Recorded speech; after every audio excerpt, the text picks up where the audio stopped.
la médecine est une pratique des corps. C'est un rapport au corps. Et nous distinguons de manière tout à fait naïve et évidente le corps de la création, éclatant de santé, et la médecine s'apitoie et observe le corps en train de chuter, le corps entraîné dans sa chute. Dans ces corps qui tombent, il y a le corps souffrant, le corps quelquefois hurlant de douleur, le corps agonisant, le corps aux portes de la mort.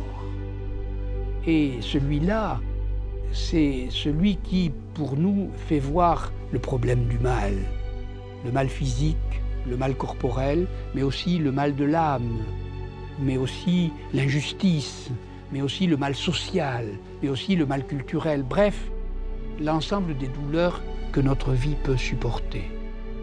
Oui, le médecin, qu'il soit médecin du corps ou médecin de l'âme, s'apitoie sur ce corps-là.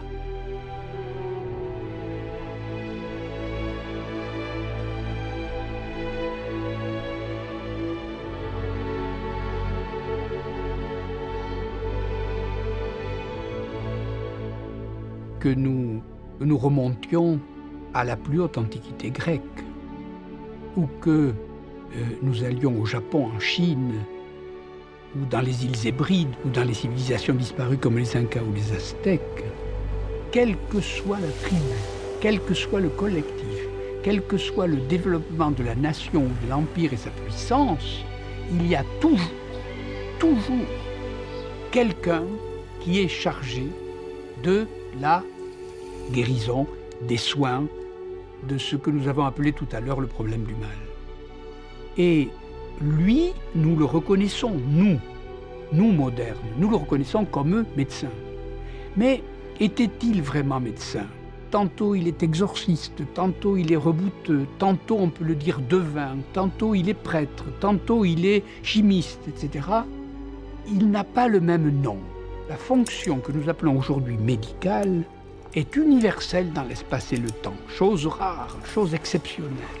Il est très rare qu'on puisse dire que quelque chose qui est aujourd'hui a toujours eu lieu dans l'espace et le temps, et c'est le cas.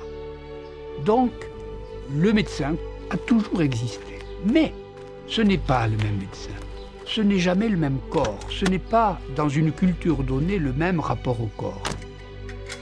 Est-ce que vraiment le corps décrit par la médecine chinoise est le même corps que nous décrivons? Ce n'est pas le même corps. Comme ce n'est pas le même corps, ce n'est pas le même discours médical. Ce ne sont pas les mêmes symptômes, ce ne sont pas les mêmes douleurs. Et donc ce n'est pas la même médecine. Qui est le médecin? C'est le fils du savoir et de la pitié. Privé de l'un ou de l'autre, qu'il change aussitôt de métier. Il faut qu'il connaisse les individus singuliers vivants et il faut qu'il les aime.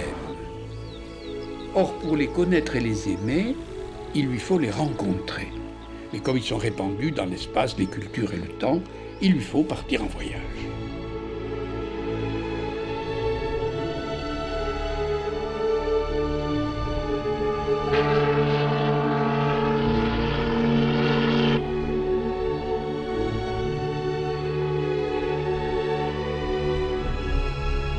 Alexandre Yersin est peut-être déjà, dès l'année 1900, ce qu'on appelle aujourd'hui un médecin sans frontières ou un médecin du monde.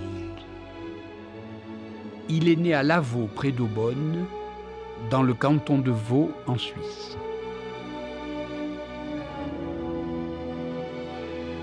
Il travaille à l'Institut Pasteur, il y rencontre le grand homme.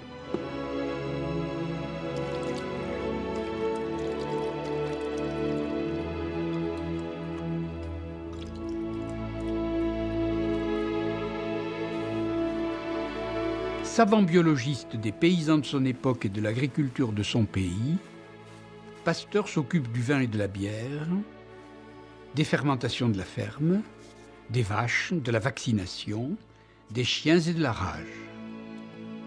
Il restait à Yersin d'explorer les corps dans des situations extérieures à ses limites agricoles et nationales.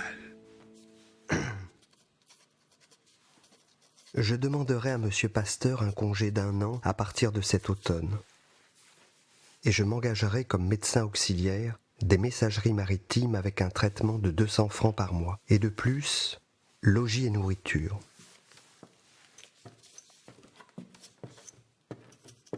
Pasteur est le savant qui correspond au médecin de campagne.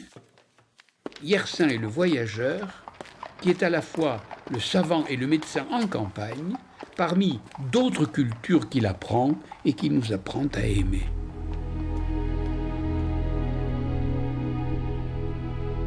Quoique dans différents lieux, tous deux voyagent cependant pour et dans les corps humains.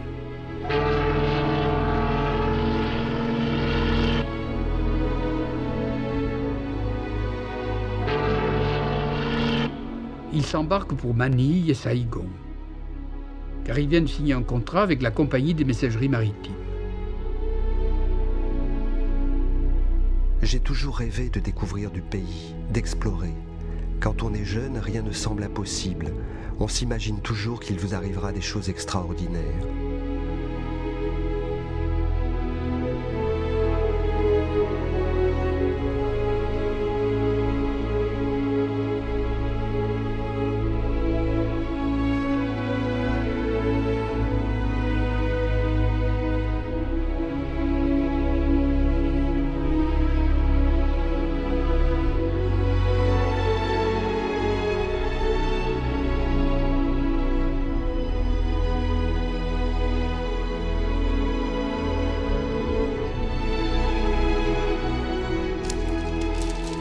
Alexandre Yersin devient médecin praticien à bord de ces petits courriers qui, de Saïgon, se dirigent vers les ports voisins de l'Extrême-Orient.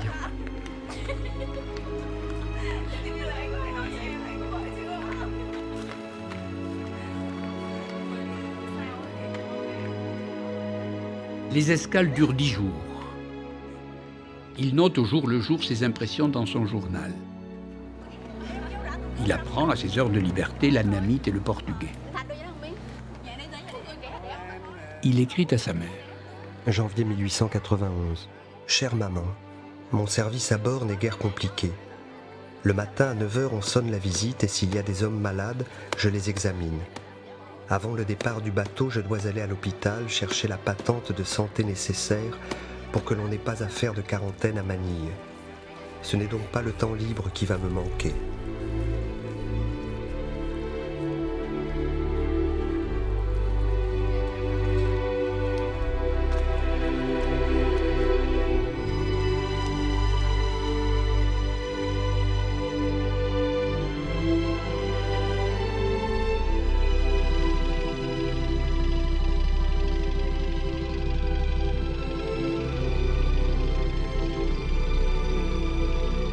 Tu me demandes si je prends goût à la pratique médicale. Oui et non. J'ai beaucoup de plaisir à soigner ceux qui viennent me demander conseil, mais je ne voudrais pas faire de la médecine un métier. C'est-à-dire que je ne pourrais jamais demander à un malade de me payer pour les soins que j'aurais pu lui donner. Je considère la médecine comme un sacerdoce ainsi que le pastorat. Demander de l'argent pour soigner un malade, c'est un peu lui dire la bourse ou la vie. Voilà des idées qui ne sont pas, je le sais, partagées par tous mes confrères, mais enfin ce sont les miennes et je crois que j'aurais bien de la peine à les abandonner.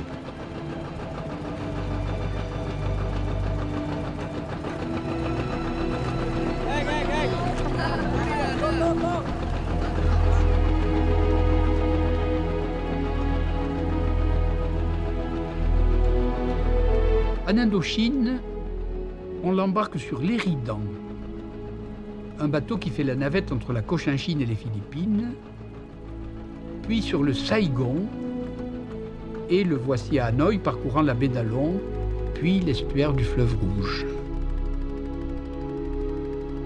Lorsque le Saïgon passe le long des côtes d'Annam, on aperçoit la chaîne annamitique qu'aucun Européen n'aurait encore franchie. Yersin le fera. Alors, les petits bateaux des messageries continueront à faire les mêmes trajets, mais sans le médecin français.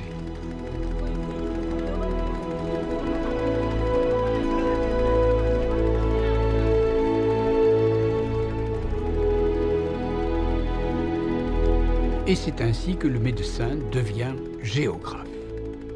Car Yersin est parti vers une région méconnue, quelque part entre la côte d'Annam et le Mékong.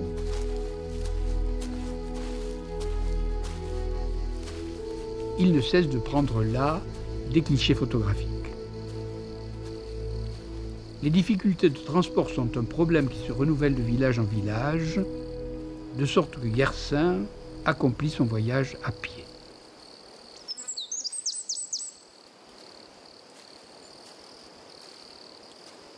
Il atteint le plateau de Lang Biang. Il fait des relevés topographiques de ses voies d'accès vers la Cochinchine, la Nam et le Cambodge. C'est dans ce site de Lang Biang que s'élève aujourd'hui la ville de Dalat. Mon impression a été vive. Lorsque débouchant de la forêt de pins, je suis parvenu sur le bord de ce vaste plateau dénudé et accidenté, dominé par le triple pic de Lang Biang. Ces ondulations me rappelaient une mer tourmentée par une houle énorme. La fraîcheur de l'air m'avait fait oublier la fatigue, et je me rappelle la joie que j'éprouvais à courir comme un jeune collégien, montant et descendant les collines vertes à toute allure. Il me semblait que j'étais dans un chalet suisse, sur la montagne, et que j'entendais les clochettes des vaches rentrant des pâturages. Le 14 mai 1892, Yersin s'embarque sur une rivière, là sinueuse, large d'une 50aine de mètres.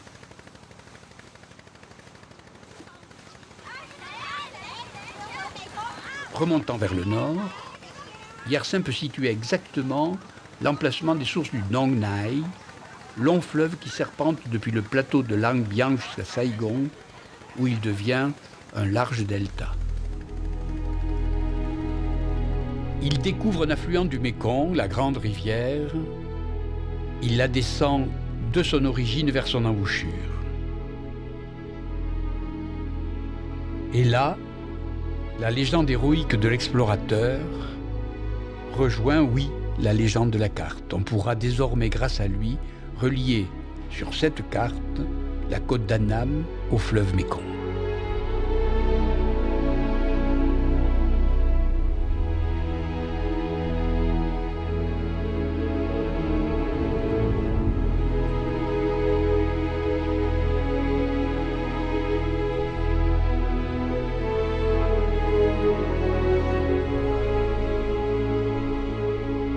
Depuis plus de 10 ans, on signalait des cas de peste isolés au Yunnan et en Mongolie. Dans les premiers mois de 1894, la maladie apparaît à Canton. Elle y provoque d'effroyables ravages, tuant en peu de temps 60 000 personnes. En mai 1894, Hong Kong est atteinte. Le mal se répand avec rapidité. Il frappe et tue, passe du malade à l'homme sain sans se soucier des barrières que l'on essaie de dresser contre lui. Alexandre Yersin, médecin de 2e classe, chargé de mission par le gouvernement de l'Indochine, arrive à Hong Kong le 15 mai 1894. Il y installe un laboratoire de fortune.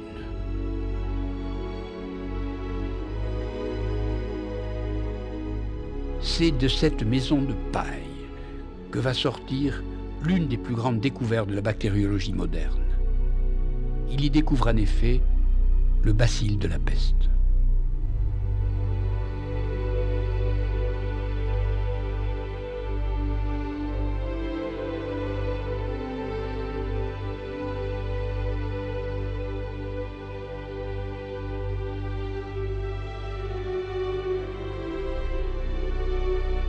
Tizé, jeune chinois de 18 ans, élève du séminaire et y remplissant les fonctions d'infirmier, était mal à l'aise depuis quelques jours, fatigue, maux de tête, lorsque le 26 juin à 10h du matin, il se plaint d'une vive douleur à l'aine droite. À midi, la fièvre se déclare subitement et le malade doit s'aliter. Le jeune chinois est somnolent, il ne peut se tenir debout sans vertige, il éprouve une lassitude extrême, la fièvre est forte, la langue chargée. Nous avons bien devant nous un cas de peste confirmé, et la violence des premiers symptômes peut le faire classer parmi les cas graves. À 5h, 6h après le début de la maladie, je pratique une injection de sérum. À ce moment, le malade a des vomissements et du délire. signe très alarmant et qui montre la marche rapide de l'infection. À 6h et à 8h du soir, nouvelles injections.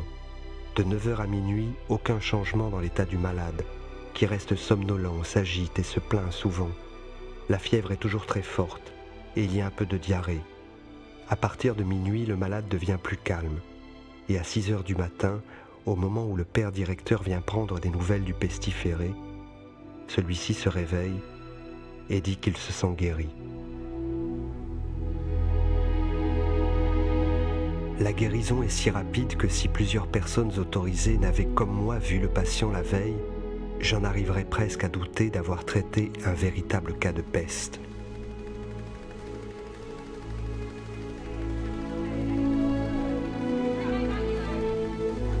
On comprendra que cette nuit passée près de mon premier pestiféré ait été pour moi pleine d'anxiété. Mais au matin, lorsque avec le jour parut le succès, tout fut oublié, même la fatigue.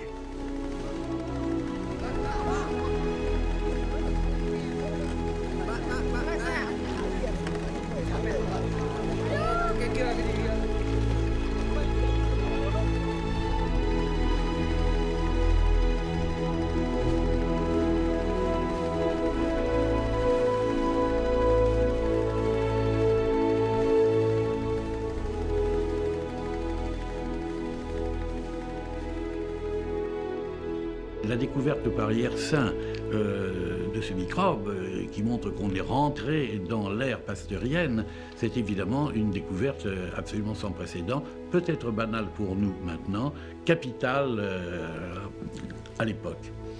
Quand il vous arrivait brusquement une épidémie dans une ville, dans un village, qui vous détruisait en quelques jours le quart, le tiers, la moitié de la population, que vous voyiez disparaître 2-3 générations dans la même semaine, quand vous arriviez à une mortalité effroyable qui était de mourir en 3 jours dans la peste pulmonaire, mourir en 1 semaine dans la peste bubonique, cela voulait dire que les gens mouraient seuls. Et ils étaient après ça enterrés dans des fosses creusées hâtivement, transportés nus dans des charrettes. Il n'y avait plus ni linceul ni cercueil. On déversait tout ça dans les fosses et on les refermait hâtivement. Donc la découverte du bacille de la peste, dans une humanité qui traînait derrière elle ce souvenir collectif des siècles passés, de l'atrocité de la peste, la découverte d'Yersin prenait un caractère tout à fait particulier. Elle démythifiait la peste. Il fait une deuxième découverte, aussi capitale que la découverte du bacille responsable. Il montre que la peste n'est pas une maladie de l'homme, mais une maladie des rongeurs. Que la peste humaine procède de la peste murine. Et ceci va avoir des conséquences aussi importantes que la découverte du bacille, c'est qu'on va pouvoir lutter contre les rongeurs et que pendant des années, cependant que la peste se répand par voie maritime dans l'ensemble du monde, on va commencer à lutter contre les rongeurs, ces commis voyageurs de la peste.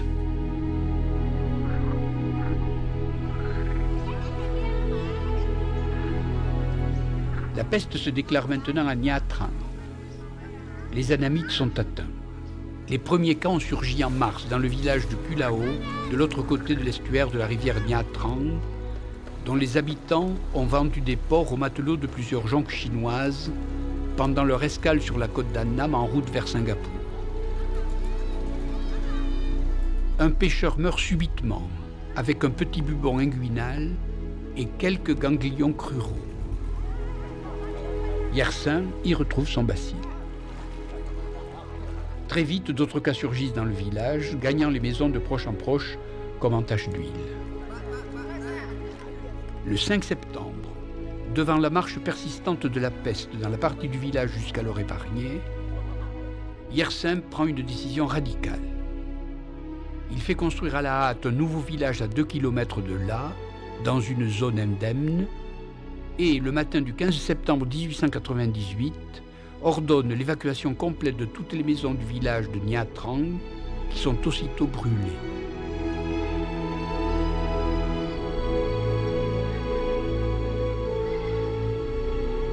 En avril 1899, Yersin peut signaler l'extinction de ces nouveaux foyers et la disparition de la peste à Niatran.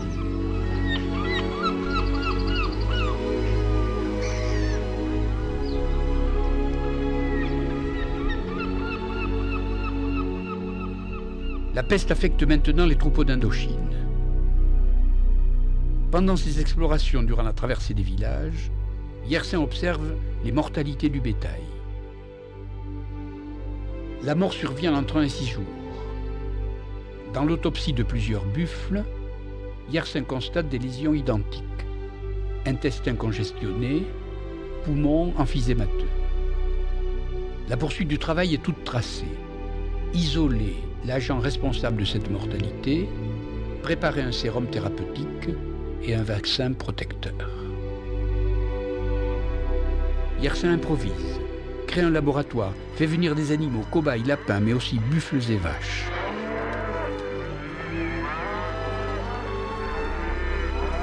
Et le médecin devient agriculteur.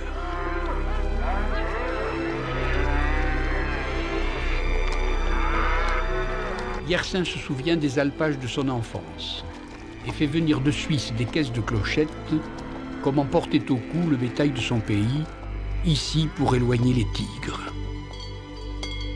Depuis que nos vaches ont des cloches, le tigre les enlève beaucoup moins et semble maintenant rechercher plutôt nos chevaux.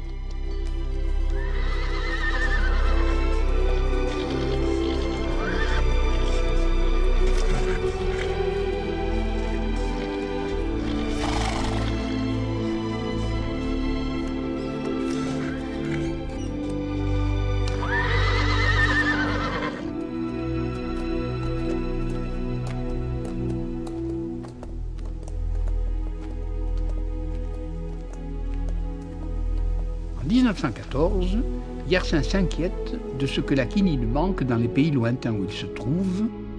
Le paludisme risque de s'étendre gravement. Sur la côte de l'Annam, il effectue des semis de l'arbre quinquina à Dran, où, malgré beaucoup de difficultés, il en obtient des cultures achevées. Et le médecin devient paysagiste. Il n'y avait pas un seul arbre quinquina au Vietnam avant Yersin. Médecin, médecin praticien, savant, savant inventeur, explorateur et géographe, agriculteur, planteur, semeur. Il fonde alors l'école de médecine de Hanoï. Il transforme ses laboratoires de Nha Trang et de Saigon en Institut Pasteur.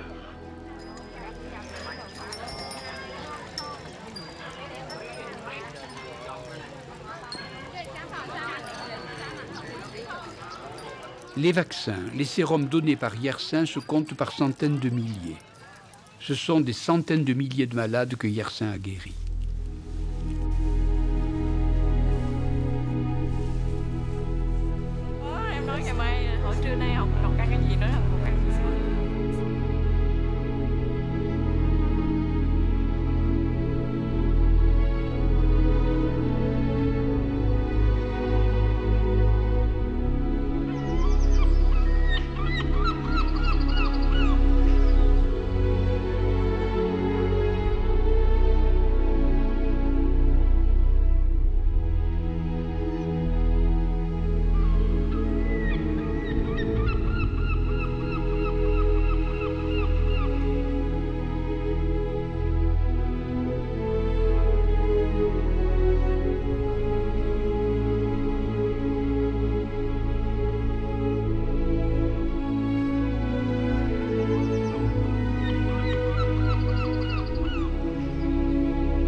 Il y a des palmiers, des hévéas, des arbres à quinquina tout autour de la maison. C'est là qu'Alexandre Yersin a passé les dernières années de sa vie.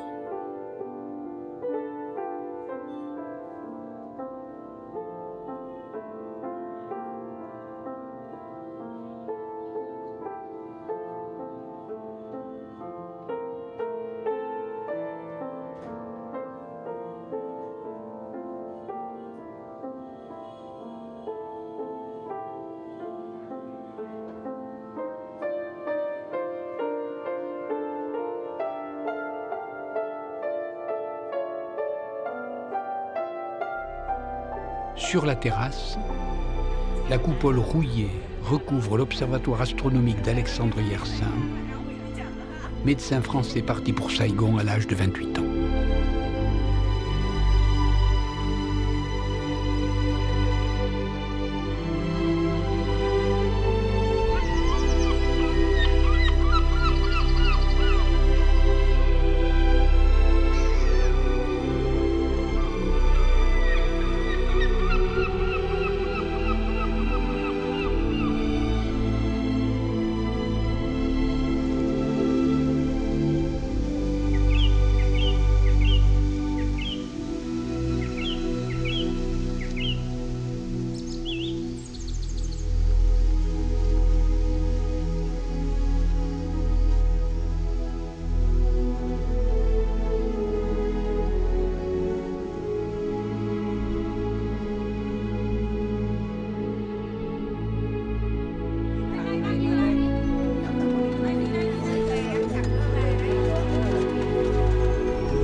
De même que les autres savants parcourent la Terre, ou le système solaire, ou l'univers, ou les langues, ou les cultures, le médecin, quant à lui, est le grand voyageur du corps humain en général et des corps réels dans leur diversité.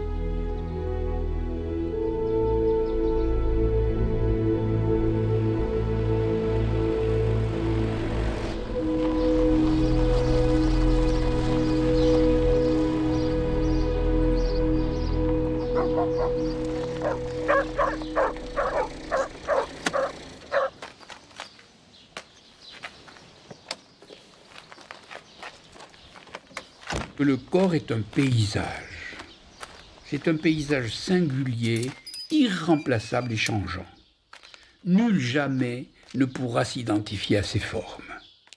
Or, l'expérience et le savoir des variations corporelles, vraiment paysagères et souvent colossales, le médecin les acquiert au cours d'un long voyage dans la science, mais aussi dans le corps social, dans l'espace, dans les climats, dans le temps et dans les circonstances de tous ordres.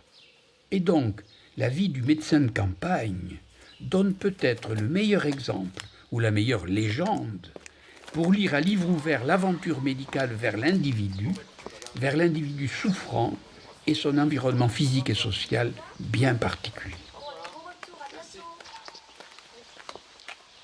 Que l'autre soit l'enfant vacciné contre la rage, qu'il soit le berger anamite ou le laboureur coiffé du chapeau conique dans l'eau tiède des rizières asiatiques, cet autre, qui est le prochain sans distinction, reste la passion unique du médecin, le but de son voyage scientifique et de la guérison au bout de sa pitié.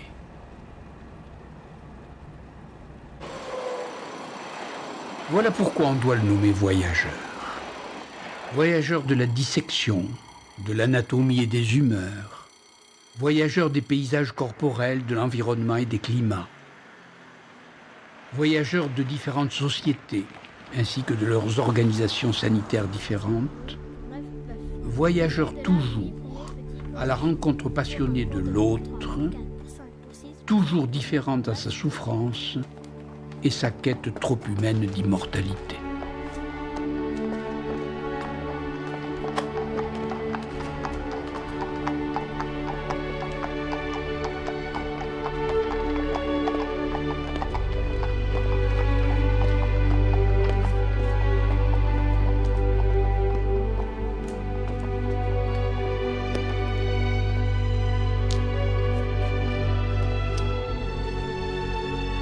Laënnec, lui, voyage sans bouger.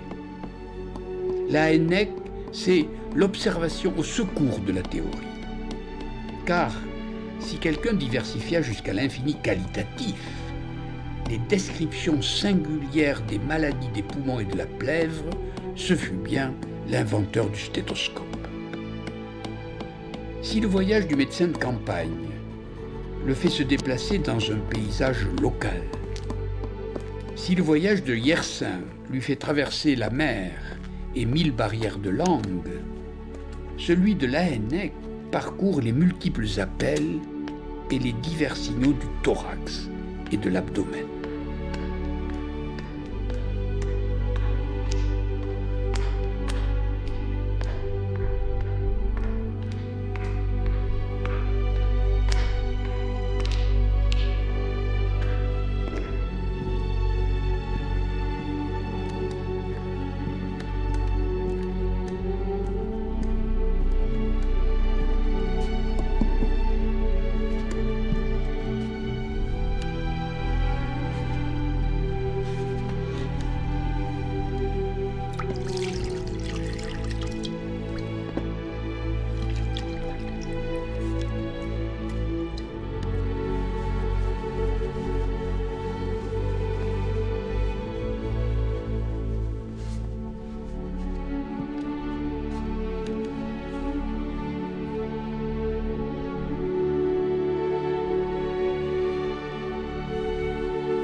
Je fus aussi surpris que satisfait d'entendre les battements du cœur d'une manière beaucoup plus nette que je ne l'avais jamais fait par l'application immédiate de l'oreille.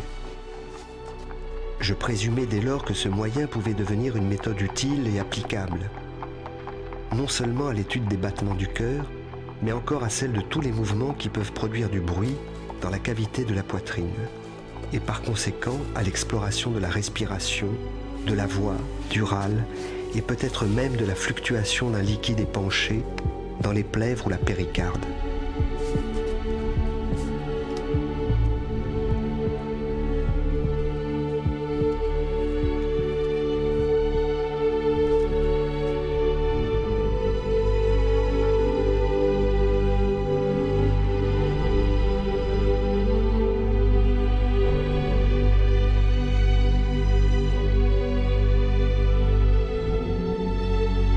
Ainsi, de nouveaux paysages, de véritables paysages sont découverts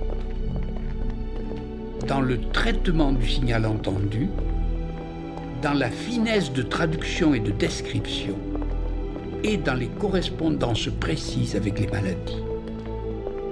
Votre mal est un paysage, mais un paysage entendu.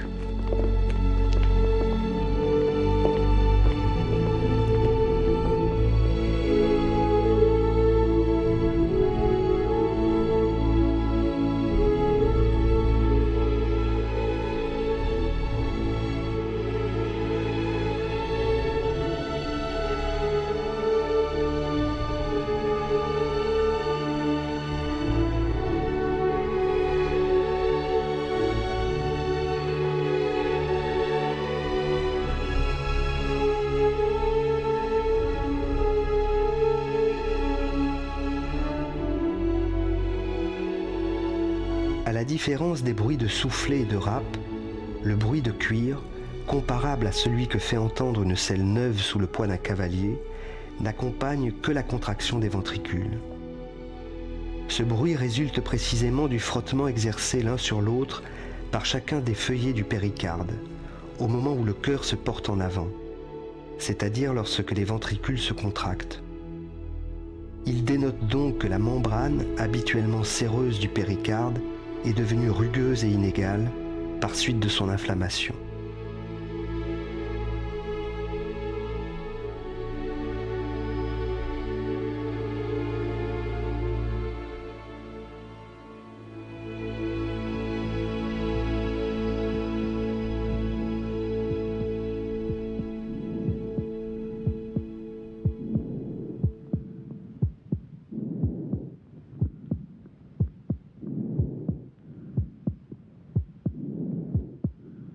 Crépitement, froissement typique du cuir neuf, pleurésie.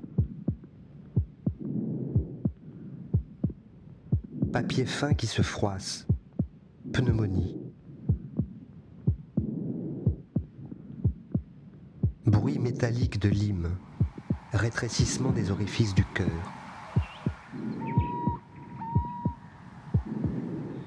Sifflement sibillant à l'expiration, asthme.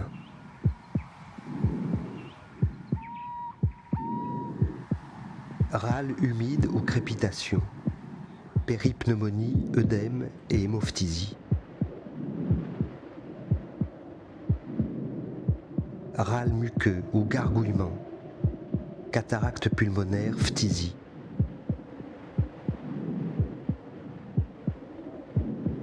Râle sibilant sec ou sifflement, emphysème.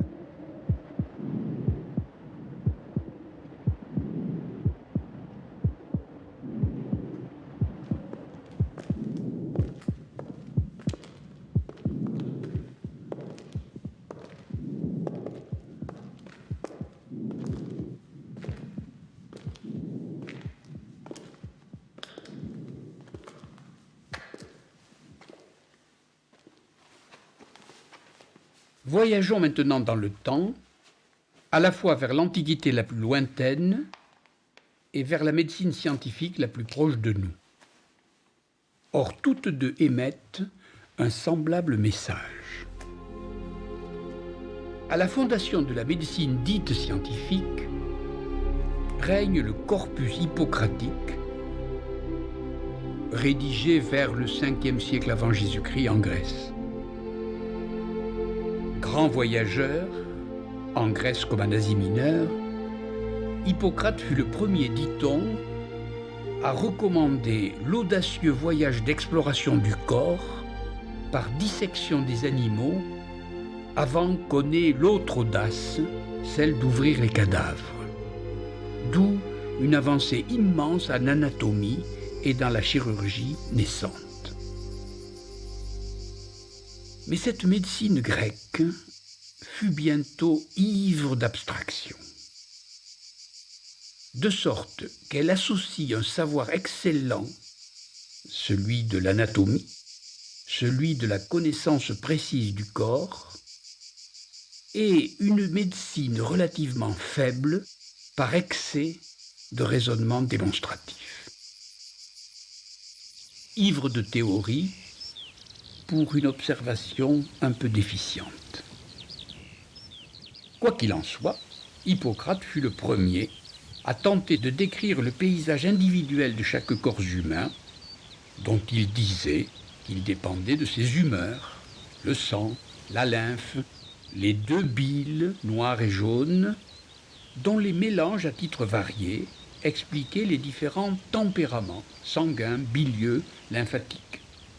Et c'est dans ce mélange que l'équilibre rend compte de la santé, alors qu'au contraire, l'excès ou le défaut de l'un des composants causait les diverses maladies. Dans les textes ou les tableaux qui décrivent ces tempéraments, on peut lire peut-être la toute première biochimie.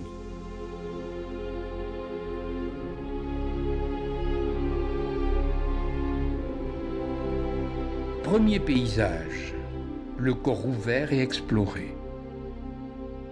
Deuxième paysage, le mélange des humeurs, ses tableaux et ses titres. Mais le troisième encore est écrit dans un fameux traité des airs, des eaux et des lieux, qui retrouve toutes les questions de l'environnement physique.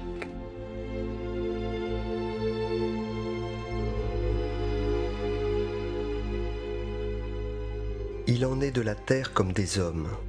Les uns sont de nature analogue à des pays montueux, boisés et humides, les autres à des terres sèches et légères, d'autres encore à des plaines unies et arides, car les saisons qui modifient les formes de la terre et les formes des corps sont différentes entre elles, et plus cette différence est considérable, plus il y a de variations dans les figures et les caractères des hommes, car tout ce que la terre produit est conforme à la terre elle-même. Cette géographie médicale, qui pourrait paraître très archaïque aux médecins objectifs que nous sommes devenus, ou aux biologistes réductionnistes que nous sommes, sonne cependant de manière tout à fait moderne. Derrière ce texte-là est une notion de paysage. Le corps est assimilable à un paysage et du coup comparable à ce qu'on peut décrire des événements et des phénomènes qui se passent sur la Terre. De la même manière qu'il y a des saisons, de la même manière il y a des rythmes du corps. De la même manière qu'il y a des partages dans le paysage, de la même manière il y a des partages entre les organes. De la même manière qu'il y a des évolutions dans les saisons et le temps, de la même manière il y a des évolutions dans la santé, la souffrance et la douleur. Il y a une sorte d'idée que dans les mélanges des fluides, air, eau, et dans les lieux de la Terre, il y a une sorte de proportion et d'harmonie avec les lieux et les mélanges de fluides et de liquides dans les corps. Mais ce qui est intéressant, ce n'est pas seulement le rapport, c'est aussi peut-être le mélange lui-même, c'est-à-dire cette idée paysagère et sur les flux, les eaux, les airs, les lieux et le vent.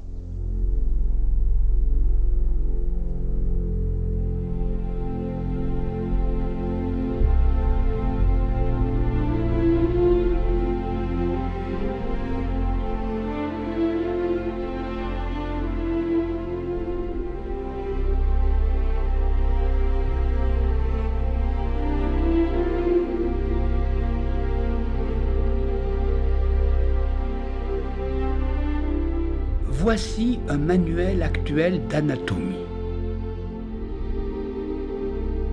Il montre une harmonie superbe entre le savoir et la pratique.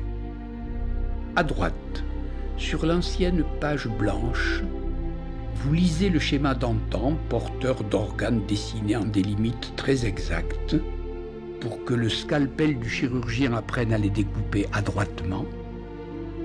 À gauche, fille de la radiographie, la résonance magnétique nucléaire reproduit le même terrain, mais scanné directement sur un individu que l'on pourrait appeler par ses noms et prénoms, n'était la protection de son anonymat, où le détail luxueux efface les frontières et multiplie la diversité. Réseau admirable dans un paysage feuillu. Oui, ce poumon ou cette hanche, ce neurone menu où abondent les récepteurs, appartiennent à telle ou telle personne, alors que les anciens schémas mimaient les modèles formels et lisses des anciens systèmes scientifiques. Oui, notre médecine guérit, et elle guérit depuis un demi-siècle.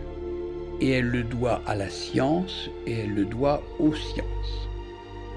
Mais les plus grandes réussites, celles que nous avons vues, s'appuient sur des décisions collectives et sur des décisions finalement politiques. Oui, le médecin s'appuie sur les organismes de santé publique sans lesquels son combat trop isolé serait voué à l'échec.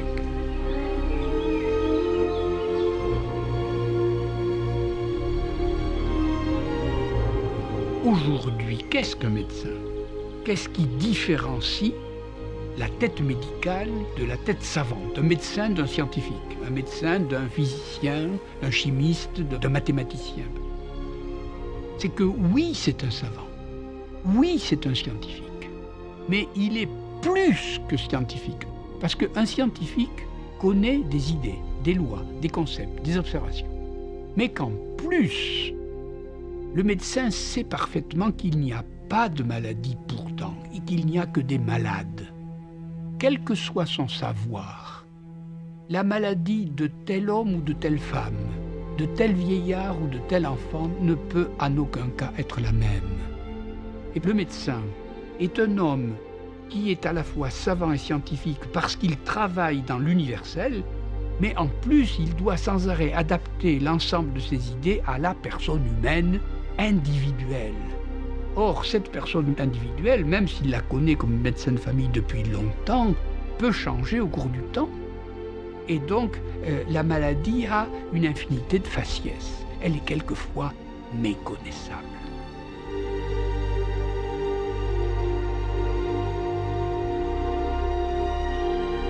Et par conséquent, le médecin doit à la fois reconnaître la loi, c'est-à-dire les concepts généraux comme tous les savants ou tous les scientifiques, mais cette loi est habillée, comme un fantôme, dans le profil singulier et individuel de la personne humaine.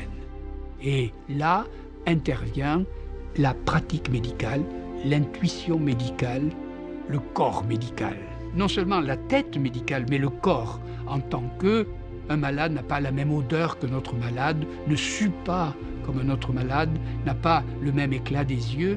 Et donc un médecin doit voir, sentir, avoir le goût, le toucher, l'oreille, et doit s'adapter de façon absolument fine à l'individualité singulière de celui sur lequel il se